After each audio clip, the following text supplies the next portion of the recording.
I love Sephiroth, but as much as I love him, when you're making a character that complex, you're bound to get some things wrong, or have something just not fit. So, here they are. But before we start, this video was inspired by Gaggle's video, and I really like the idea, so I decided to do it myself. But again, the idea comes from him, so make sure to check him out, as he makes some great content. Sephiroth's forward air, a long-reaching attack with pretty good frame data, designed to keep opponents out. Except, it doesn't work on small characters. It's hard enough to land this on an opponent just standing in training mode, but once you get into a real match, it's almost impossible. Combine that with the fact that these small characters are the same characters who are also fast and are going to outbox you up close, it's a recipe for disaster. Considering this is Sephiroth's main keep you at bay tool, I feel like they should have given it a bit less horizontal range, but extended the vertical range by much more.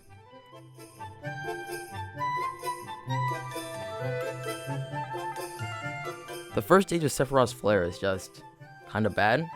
The explosion is pretty small, doesn't do that much damage, doesn't have that much knockback, but above all else, it's really slow. In fact, I'd be surprised if a semi-decent player got hit with this, ever. As crazy as it might sound, the best part of this move is probably not using it, and being able to threaten your opponent for the second phase so you can catch their jump, or using it for movement inside the air. Now, am I saying Nintendo should nerf the other phases so they can buff this one? No. But I feel like when a move is not being used so severely, there needs to be something done.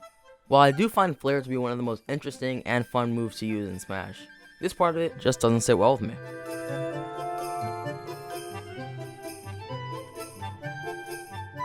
Sephiroth's Snare just doesn't feel right.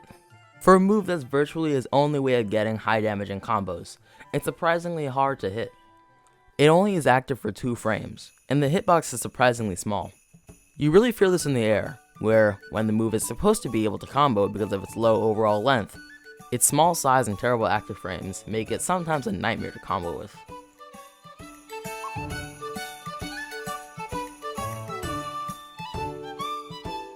Sephiroth's Shadow Flare, in my opinion, is a pretty big missed opportunity. After getting hit by it, the following up hits will always send away from Sephiroth. While I don't think there's anything wrong with this, in fact, after hitting someone off stage, it's very helpful for killing. There was a huge missed opportunity for depth and complexity of Sephiroth. If Shadow Flare always hit in the direction it was cast, not only would it increase the skill of the move, where the person using it would have to calculate what their next moves are going to be, so it works in conjunction with the Shadow Flare, but working with it to create some cool combos could really make the move a lot more fun to use.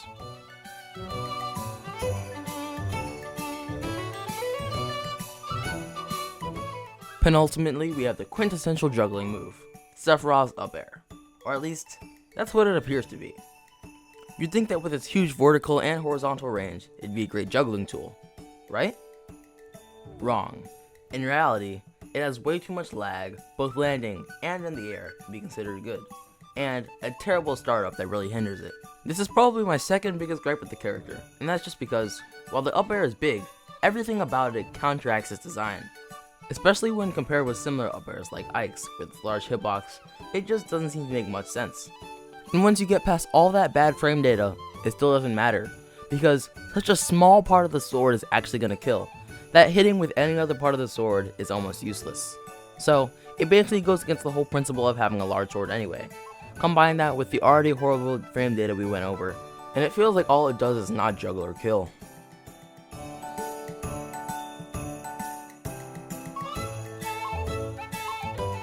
Last, but certainly not least, Sephiroth's grab. This move is pitiful, coming out on frame 7 and having some of the worst rage in a grab I've ever seen. It is truly awful. Combine that with the fact that it's his fastest out of shield option, and you got a recipe for disaster. This is a stark contrast to his grab game, which is quite good. But still, it's completely offset by this terrible, terrible grab. Considering that he's so bad up close, giving him such a bad grab to counterbalance his grab game was definitely not the right decision.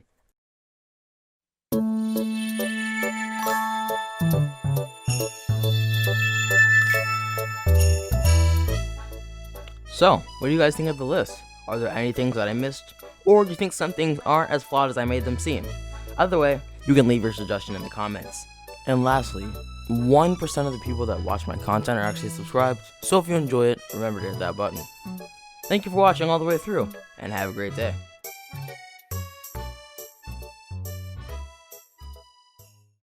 Merry Christmas.